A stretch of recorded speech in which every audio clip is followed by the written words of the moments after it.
Welcome to Daily Rising, Ignite Everyday Excellence. I'm Dawn D'Amico, your mental performance mastery coach, here to bring you daily mindset and motivation strategies to fuel your success in every area of life. Get ready to ignite your excellence with today's show.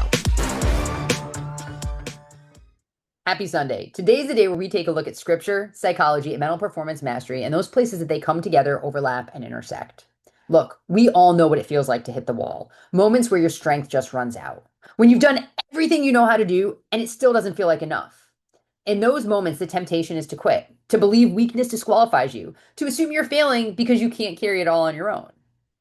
But this is the cool part. Scripture speaks directly to that. 2 Corinthians 12:9 says, "But he said to me, my grace is sufficient for you. My power is made perfect in weakness." Think about that. God doesn't ask you to be flawless. He doesn't expect you to carry the full weight by yourself. In fact, his power shows up most clearly when your strength runs out.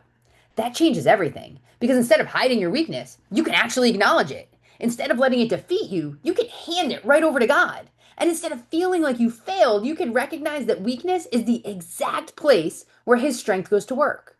So let me ask you, where have you been trying to muscle through life on your own? Is it in your work, where you're carrying pressure alone? Is it in your relationships where you're trying to fix everything without asking for help? Is it in your spiritual life where you feel like you should be stronger, but you're just exhausted? See, what would shift if you actually believed his grace was sufficient for you? Like right now, exactly as you are. Here's how you can practice this truth. First, admit your weakness. Don't pretend it isn't there. Be honest with yourself and be honest with God. Second, ask for help.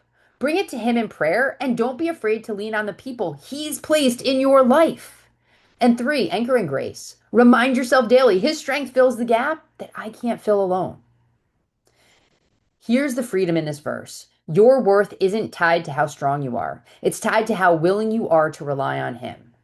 So as you step into this week, stop hiding your weakness. Hand it over. Trust that his grace is enough, and walk forward knowing that when you are weak, he is strong, and his power is made perfect in you. Thank you for listening to another episode of Daily Rising. If you enjoyed today's show, drop a review and share it with your friends.